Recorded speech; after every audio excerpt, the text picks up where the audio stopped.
What's up, party people? Welcome back to the podcast. I'm your host, Paula, and I've got such a fun show for us today.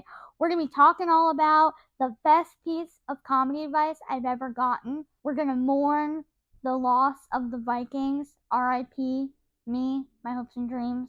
And at the end, we're going to play a really fun game called My Top 5, where we're going to rank our top 5 favorite crime dramas. So it's crime drama edition.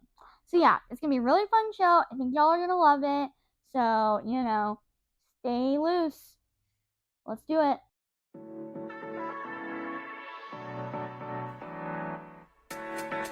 Welcome to the Polycast.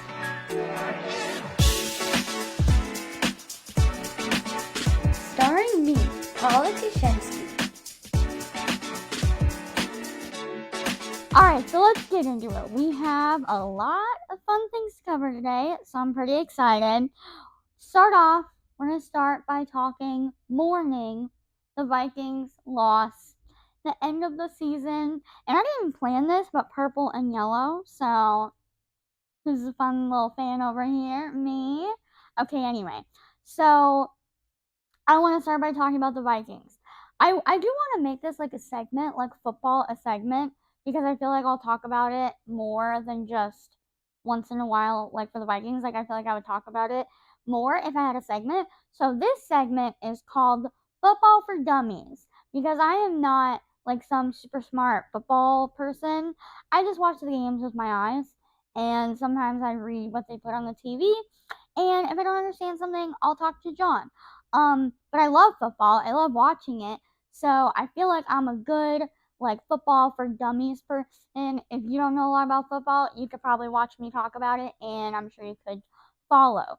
So we're gonna start off with our first segment, football for dummies, and yes, talk about the Vikings. R.I.P.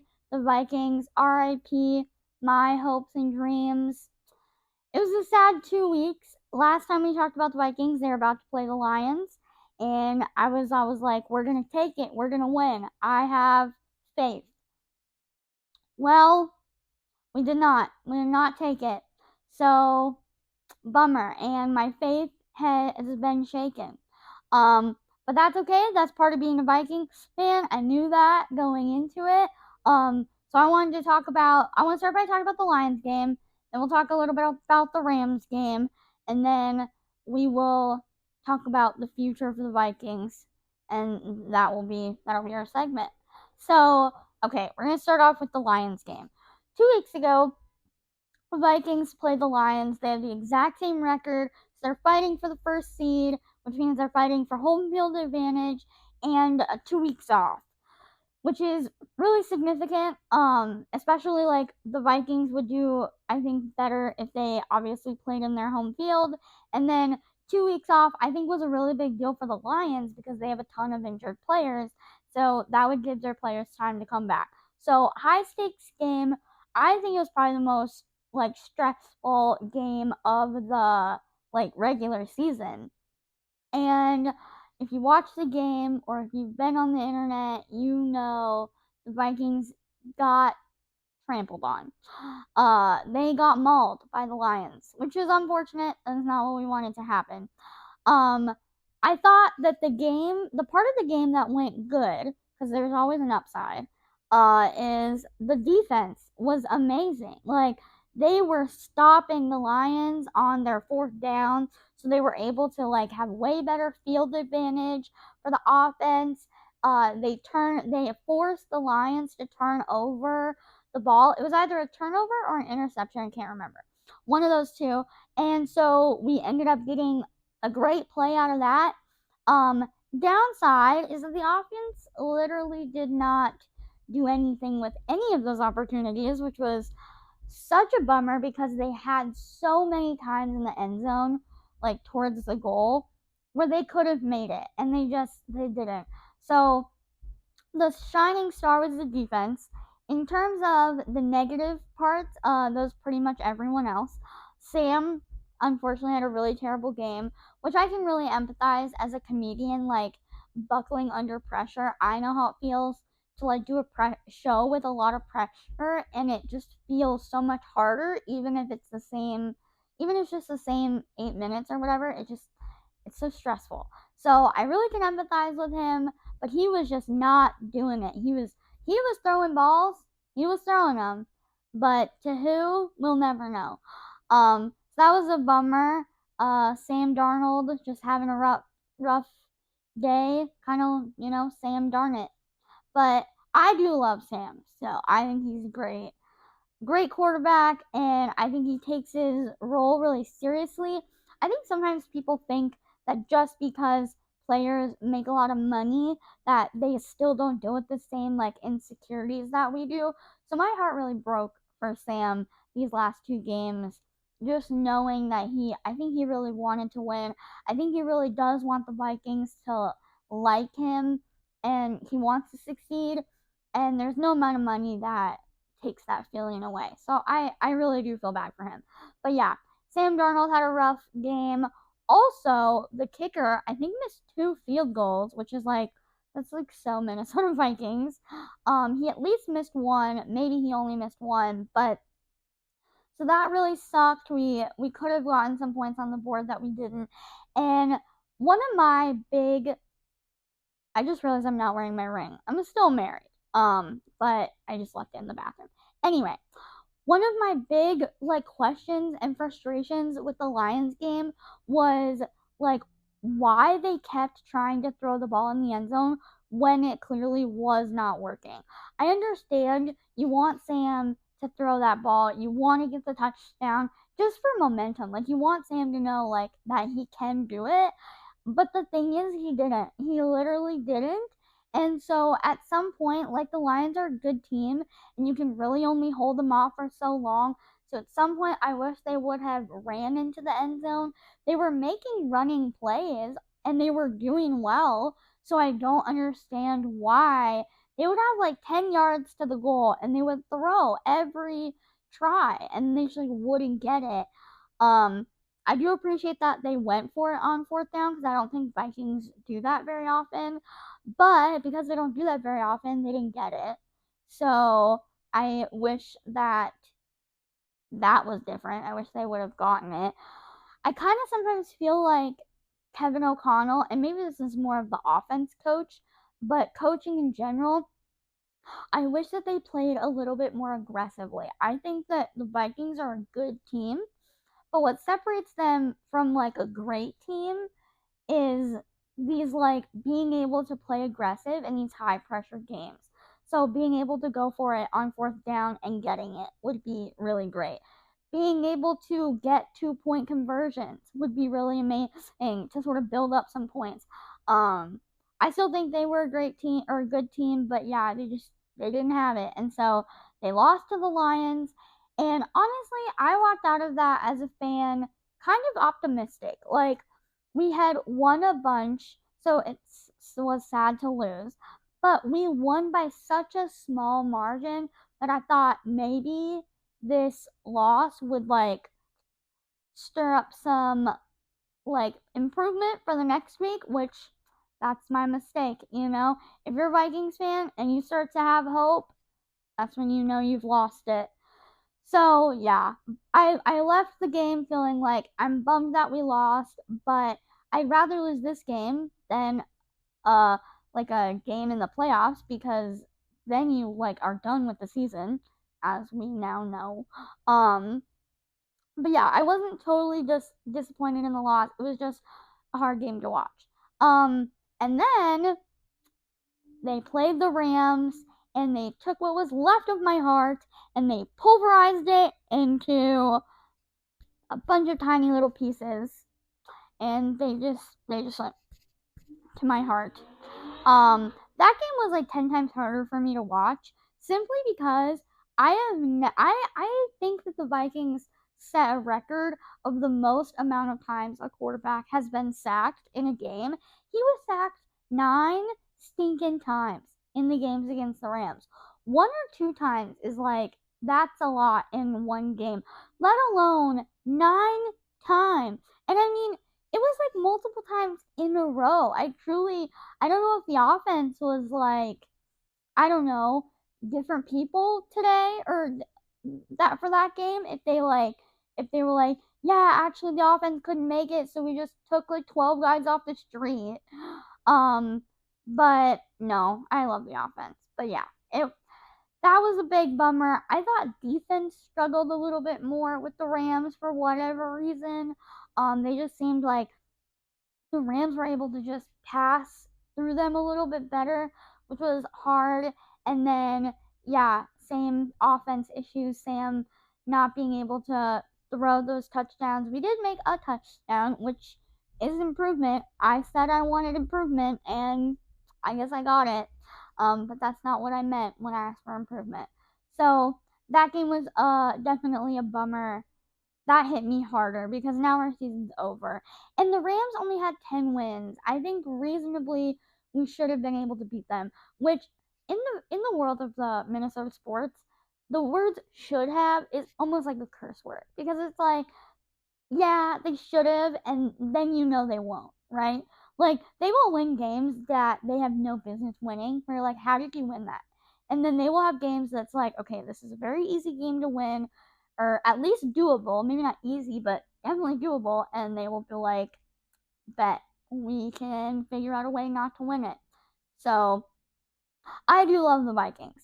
I say that to me, being a fan of the Vikings, it sometimes feels like the team is like wants to break up with me, but they don't want to do it. So they're like, maybe we'll just like we'll play so difficult, like we'll play so bad. I mean, they didn't play bad, but like we'll play so bad that we'll just get her to break up with us. But here's the thing, I'll never break up with you. I'll never leave you, okay? I will always be a fan. I don't care how many times you rip my heart out and throw it on the ground, I will be there for you, alright? So it's not working. If you're gonna break up with me, you have to say it to my face, alright? Because I will hang around. I also feel like I'm kind of like, like, when you're friends in a relationship that you're like, hey, I don't think they're good for you. I feel like I'm that friend that's like in the relationship, and then my friend's like, hey, I feel like this person isn't good for you. They seem to really stress you out. And I'm like, you just don't understand us, you know? You understand what me and the Minnesota Vikings have, okay? It's tumultuous, all right? It's toxic, but it's also great sometimes. So, yeah, I'm gonna be sticking around. Don't actually be in those relationships, they're not fun. But with football, this is what it is. I think my biggest complaint with the Minnesota Vikings, and it's maybe not even a complaint as much as it's just a message to the other fans. Listen, if you want to root for a team that's going to make you happy and that's going to make you feel like sane, pick another team. We're not it, all right? The Vikings are not going to be that for you. If you want to be on like a fun team where you never lose and you never have problems, go root for like the Chiefs, all right? We at the Vikings, our fans, we are a special breed, all right? And I say that because some would say that we're crazy and stupid, and they might be right, but we are going to stick around through thick and thin, and there's a lot more thick than thin, but we're going to be there for it. So, yeah, I'm never leaving, but that's my feelings on these last two games. It sucked. It sucked to see them lose. I'm sad they're out, but here's the thing. This is my last thing I'm going to say about this. I do not want a Chiefs Eagles Super Bowl. I'm begging you. Okay, I'm begging the NFL. God. No Chiefs Eagles Super Bowl. Alright, so it's up to you guys. Alright, it's up to you, Lions. It's up to you, Commanders. It's up to you, Bills. It's up to you, Rams. Alright? If you're gonna do it all the way. Kick the Eagles out of the Super Bowl. Kick the Chiefs out of the Super Bowl. Please, I'm begging you. Nobody wants this. Okay. That, I think, concludes our conversation about football and our segment for Football for Dummies. So, segment 1, check. I'm going to take a water break. Refreshing. Nobody worry, my Awala water bottle is safe. It's just in the dishwasher. And I also love this kind of water bottle because it has this little handle. I feel like Little Red Riding Hood with my bucket of water.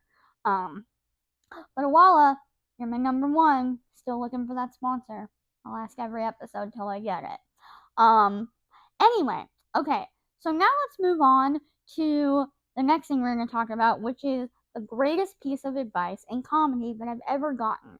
And this is really hard because there's a lot of really great advice, but this is probably the best advice I've ever gotten.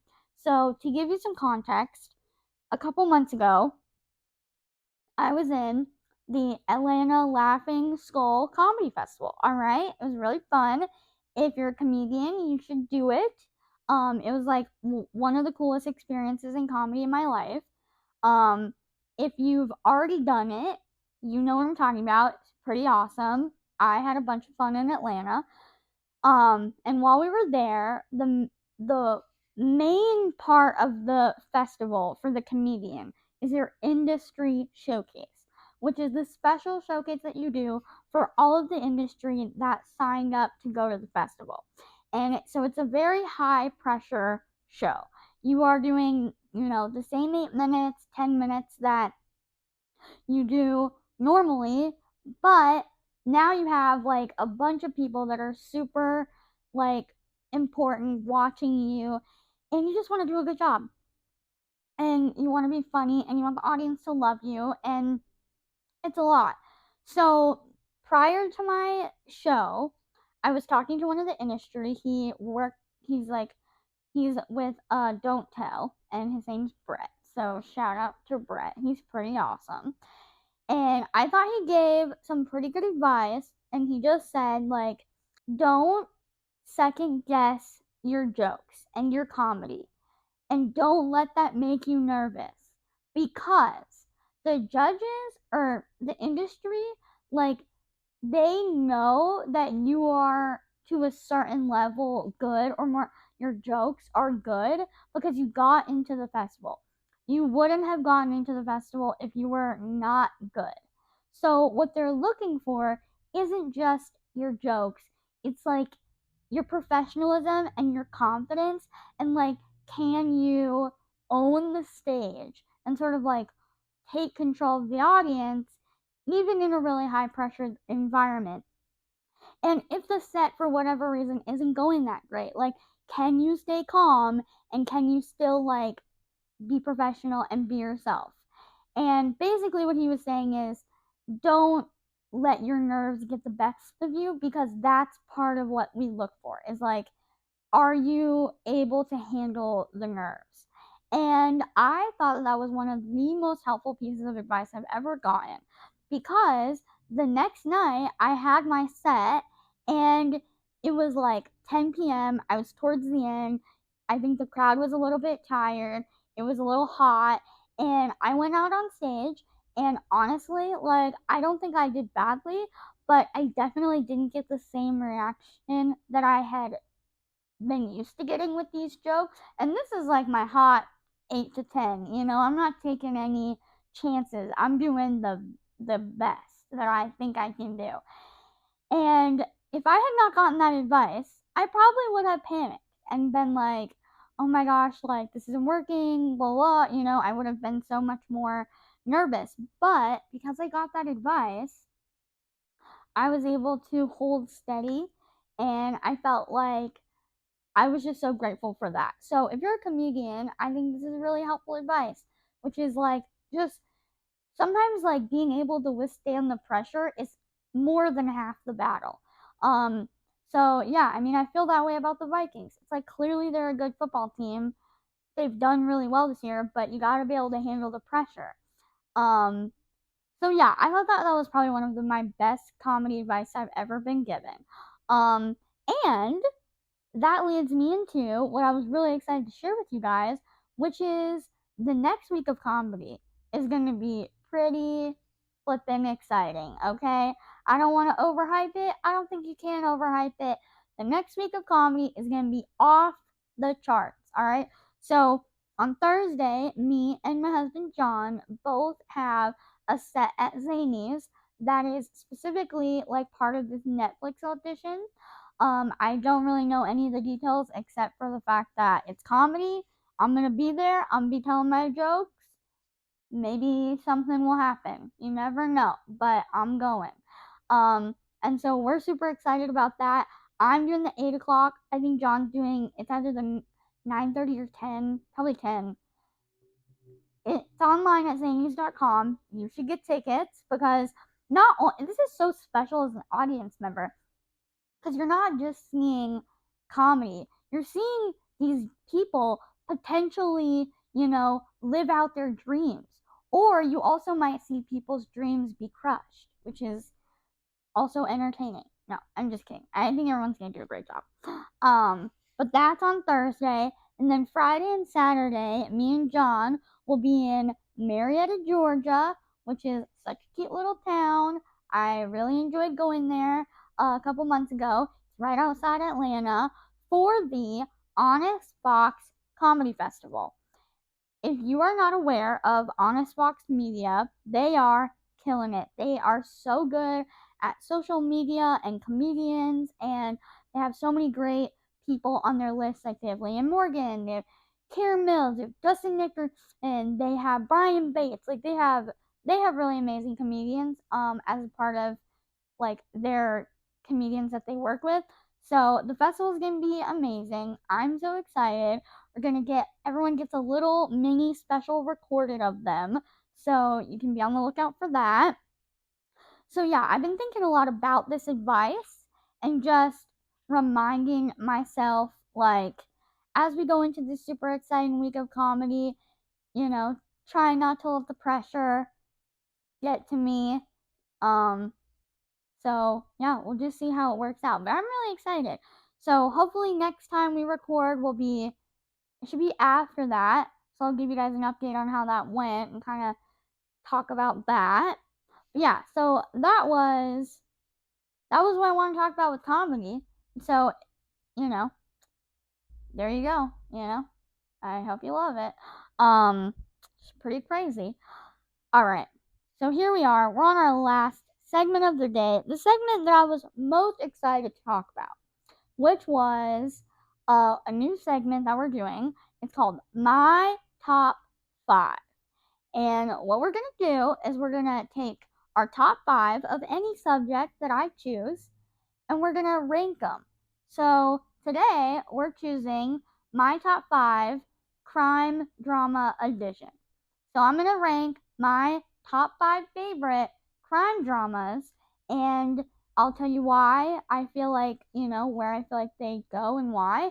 And then my hope is that y'all in the comments will share yours and we can fight. It'll be fun. So, it'll be a good time. Alright. So let's get straight into it. We're going to start at number 5. Alright. Number 5. For number 5 on my top 5, I have Criminal Minds. Criminal Minds, such a good show. So well written. The cast, amazing. I think also just like I don't know, like the colors, the visuals, the way it plays on screen, such a good show. The reason that it's number 5, and you know what, let me just say this. This might be a controversial top 5. Alright, putting Criminal Minds at the bottom, that's a little controversial, I know. The reason it's at the bottom is for 2 reasons. One, I can almost never watch it because I can't watch it alone, I'll freak out. Alright, I can't watch it at night, I'll have nightmares. Or I do watch it at night and then I just get nightmares. And I can't watch it if I know that John is going to be out of town because I will freak out. So I feel like the actual amount of time that I enjoy watching it is like very narrow. Also, sometimes it does err a little bit on the side of graphic. Criminal Minds, y'all have me like y'all give me a new fear every episode, right? Like I remember there was this one episode where it's like this lady was crazy and like kidnapped people and then paralyzed them and then turned them into dolls. I didn't even know I had that fear, and now I think about it every day. So thanks a lot, Criminal Minds. So that's why it's number 5, is just because it's terrifying. But it is still an amazing show. I think all the characters like Reed, fantastic. Rossi, so amazing. Like, there's no bad characters. All right. They're all so funny, and they work well together, and yeah, so it's a really good show. Number 5. All right, number 4. Another controversial one. You might be mad, but it is Law and Order SVU Edition. So, before you freak out, I feel like this should be number 1, but no, Law and Order, I will say, the reason that I put it at number 4 is because they have mastered the unsatisfying ending. All right, there is no one that does it better than Law and Order SVU. I literally get like I can feel the anger and the frustration when there's that episode. There's so many of these where in the end they're like, "How do you find the defendant?" And they're like, "We find the defendant not guilty." And you're like, "What? That's how you're gonna end the episode?" Like, I just ended happy, you know? So I don't care for that very much. I don't love that aspect of it. I just feel like so angry all the time. Also, the thing about Law and Order that is hard is it's been on for so long that like I really like early Law and Order. Like I really liked when Munch was on it. Um I just love that character. And I kind of liked when Olivia and Stabler were partners and they were detectives, and I really liked Captain Kragen. And then once we sort of shifted out of that where into now where like Olivia is more of the sergeant, I do like that that she's in charge, but it just feels like such a different show, and I feel like I haven't attached to the characters as well as I did in the earlier seasons. Like I still, with the exception of Carisi. Carisi is probably the best character in television, to be honest. Ooh, that's another one that we could do sometime is like top 5 best television characters. Mental note. Carisi is the only exception to that, but I feel like most of the characters that come on in the later season, I like them, but I don't like them as much as the original. Like I loved, you know, like Ice T in the beginning, Munch, Novak, like Kragen. Honestly, Stabler was probably one of my least favorite characters. I know it's crazy, but I just felt like he was never that fun. And I don't know. I know it's about sex crimes, but sometimes it's nice to have a little bit of fun. I don't know. But yeah, so earlier Law and Order, I would probably rank higher than later, but it averages out to number 4. And yeah, those endings, man, they just infuriate me sometimes. All right, number 3. Middle of the road, my is Monk, which I don't know if you would consider Monk to be like a crime drama, cause it's honestly pretty funny. Like Monk is a genuinely funny show. Like there's this episode where Monk is like he's always like a germaphobe, and then the San Francisco garbage like thing goes on strike, and so he starts mailing all his garbage to his therapist. I mean, that's peak comedy. That's so funny. Also, I love when Monk thinks he has Ebola. Very good. Um, and I'm sorry, but there is just a special part of my brain that becomes scratched when Monk is like, "I know what happened," and then he like lays it out so well. So I think it's a good show. I think it's probably less dramatic than obviously the other ones, but I still think it's pretty dramatic too. Like there's some pretty crazy moments on that show, like when they put Monk in like a mental hospital. Like that was pretty stressful. So I like Monk a lot. um oh, really quick, I just have to go back and say one thing about Criminal Minds that really confused me is when they did the new season on Paramount. I think it's Paramount Plus. Um, these characters all of a sudden just started using the F word, like out of nowhere. And I get that it's because it's off network TV and now they can do it, but David Rossi has not said the F word in like 9 seasons, and then all of a sudden he's just playing fast and loose with the F word, and I just feel like it's unnecessary. So that's another thing that I kind of don't like about like the new Criminal Minds is just like the swearing is unnecessary. And then I did want to say one other thing about Law and Order. one thing I love about the new Law and Order that I didn't like about the old Law and Order is I feel like they talk to victims kind of harshly in like the first couple seasons. Like if you go back, I'm like, dang, Olivia has really grown because they used to kind of, I don't know, they were just so like short with them, and then now I feel like it's become a lot more like of a victims uh like survivor show, which I really, that part is really great. It's less about, it seems like it's more about like empowering victims of sexual assault, which is good. I think I just really miss Munch. And I know he died, so that's a bummer. There's no chance that he'll come back. But I miss that character. Anyway. Okay. Number 2. We're getting close to the end. My second favorite crime drama is FBI International. I don't know if you've seen this show yet. I think it's still pretty new. It's only on its 4th season. 10 out of 10. Such a good show. I love it for so many reasons. I love all the characters. I think the plot lines are really interesting. It's about like a fly team of the FBI in Europe. So also really great if you're poor and you can't travel because you can just watch that show. And then there is enough crime where you're like, oh, I don't know if I want to travel to those places, and then you save money. But I think it's a really good show. And their 4th season, like they have hit their stride. They got Jesse Lee Soffer in there now, who came from Chicago PD, and his character is fantastic. They just added this new guy that's like his friend, but I can't remember his character's name. But he's really good. The cliffhanger that they ended the like last episode on, so good. I don't want to spoil it for you. Someone gets shot. It's so good. So I really like that show. Yeah. My number 1 favorite show. I hope you guys are ready for it. Drum roll. Chicago PD. Chicago PD, honestly, no notes. 10 out of 10 amazing. 1 note.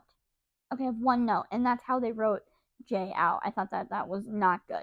But everything else, literally a perfect show. Me and John are huge Hank Voight fans. We like quote him.